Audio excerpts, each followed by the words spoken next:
So can you believe all of that was captured on the Mini 3 Pro? It is remarkable, the camera quality we now have out of these small drones. But that could also be a huge disadvantage going forward as well. Let's discuss. So we cast our minds back to 2019, DJI released the Mavic Mini. This was the first sub 250 gram drone, and it was groundbreaking, but it had good features, good photos, good video, but it was nothing special. The Mini 2 then came out a couple of years later, and that had 4K video, and it was selling like hotcakes worldwide because more and more restrictions were getting put on people, and more people wanted these small drones so they could still fly them in the places they wanted to. But they always lacked something, and that was features. So if you wanted more features, you had to pay more. So you had to move up to the Air series or the Mavic series. The Mavic 3 came out in 2021. It had every feature on board you could want: 5.1K video, 4K 120, and a massive 46-minute battery life.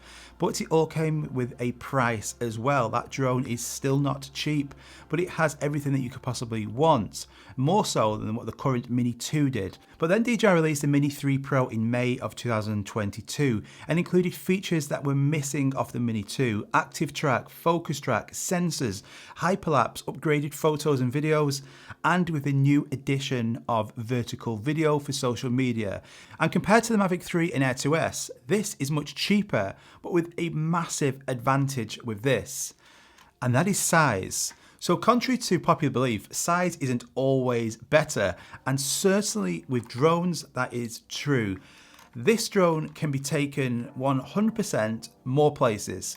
I've taken this on trips with the Mavic 3, and on 2 recent trips, the Mavic 3 didn't leave my bag.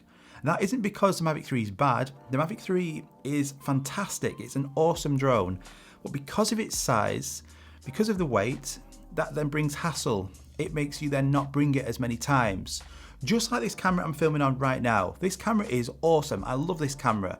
But I will always probably choose my iPhone more because it's smaller, it's more convenient. It will go to more places with me. It's exactly the same with these drones. So the Mini 3 Pro is now able to capture photos and videos, but still have them features that the Mavic 3 and Air 2S has, like hyperlapse. So I'm not going to miss the shots. I can track myself. I can drag a box around me and get really good spotlight video. I can do tracking on a lake or on a bike or a car. It has everything I possibly need. But then if I want video quality, I've got decent video quality as well. Not 5K quality, but when you watch that video at the start of this, did you think that is really pretty bad? I'll guess you this, right? So look at these clips now. So these are just a few clips. These are not edited. These are clips between the Mini 3, the Air 2S, and the Mavic 3. All 3 different clips, different areas, different lighting conditions, no editing. And let's see if you can tell a significant difference between the 3 drones.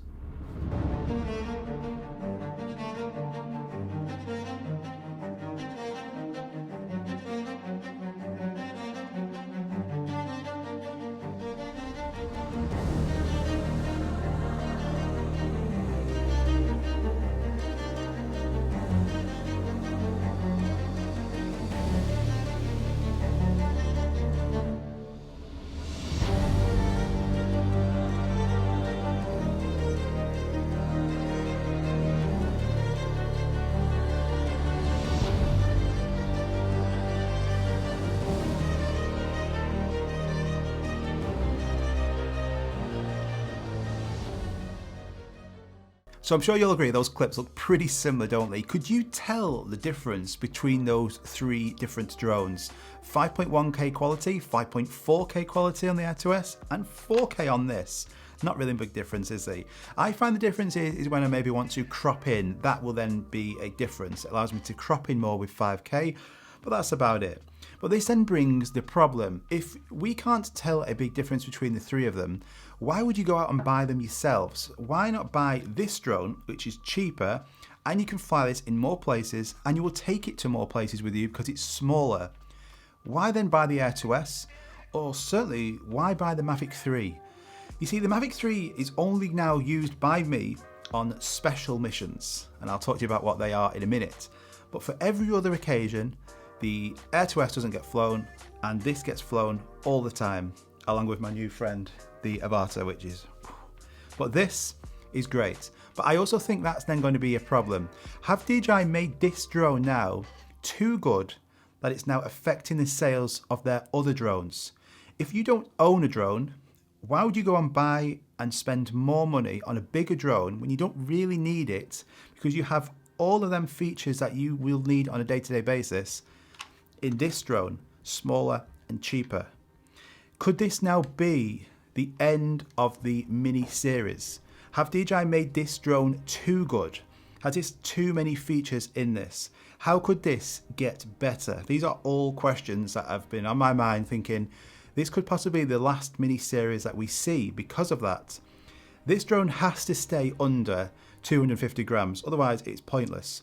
We have seen the addition of the Battery Plus, which puts this drone over that 250 gram limit. But this drone is here for the purpose of that many countries around the world now won't allow you to fly the drone in the places you want to fly unless it's under 250 grams. This is why it exists, for those people who make them rules sat behind a desk. So, could this be the end? You see, right now, what features on here could be actually put on to make this better? The battery life, we can add an additional battery life, but it's going to put it over the limit. Yes, a side sensor would be fantastic. We don't have a side sensor on the Air 2S. A side sensor, it's going to be more weight, it's going to put it over.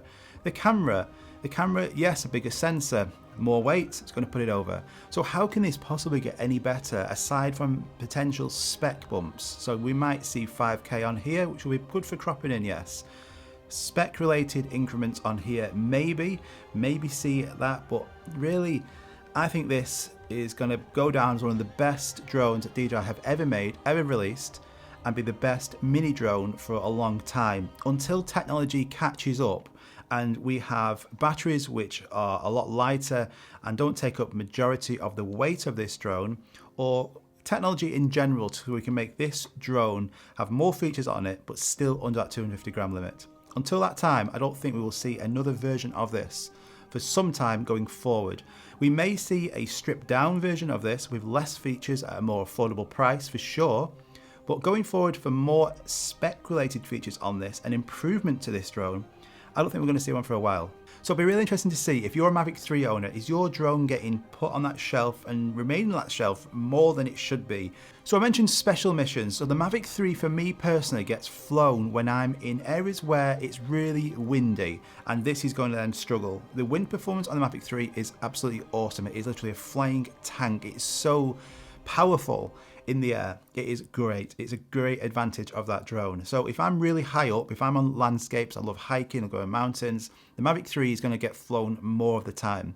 If I'm on ground level, I'm in cities or I'm in places like beaches and stuff, this is going to get flown with me all the time, and the Mavic 3 is not even going to get taken with me. And that's a shame, because the Mavic 3 is awesome, but this does everything I would need it to do and still be just good enough.